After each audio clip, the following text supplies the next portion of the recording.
Сәлем достар. Өте тамаша таңғы ас дайындайтын боламыз. Таңғы асымызға қаттама қамырын алдым. 900 грамдық менде пышка. Осылай арасын ашып, онда сеуіп жіберіп, қамырымызды жаямыз. Құрметті көрермендер, біз алдын ала окорочка қайнатып, турап, дайындап қойдым. Таңғы асқа болғандықтан қамырымызды жұқа етпей, жақсылап, барлық бұрышын біркелкі етіп, осылай жайып шығамыз. Қамырымызды жайып, үстіп жақсы жөндейтін жерлерін жөндей жіберіп, турап дайындап қойған окорочкамды алып, қамырымның бетіне сеуіп шығамын. Қамырымызға сеуіп, дайындап қойған сырымды себем, турап дайындап қойған сырымызды сеуіп, осылай қамырымызды шетінен ақырындап орап, түгел орап шығамыз. Үстіп шет-шетін ақырындап жабыстырамыз. Қамырымызды бірнеше бөлікке бөлеміз.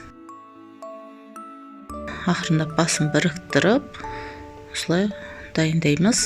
Қамырды бөліп алып, дайындап, осылай қоя береміз қамырымызды. Фарш араласқан қамыр. Бұған дәмдеуіштер қоссаңыздар болады арасына.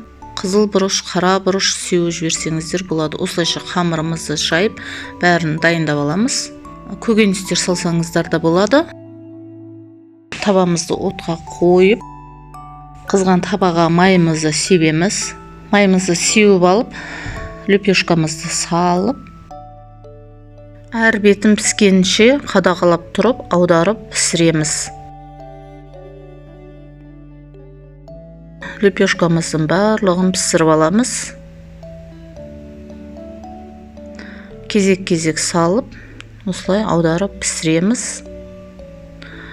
Бұны балаларыңыздың алдына кетчуппен, майонезбен берсеңіздер өте керемет болады.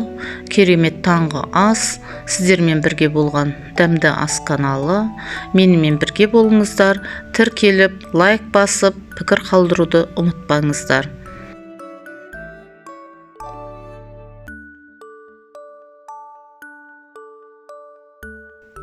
Келесі видеода кездескенше.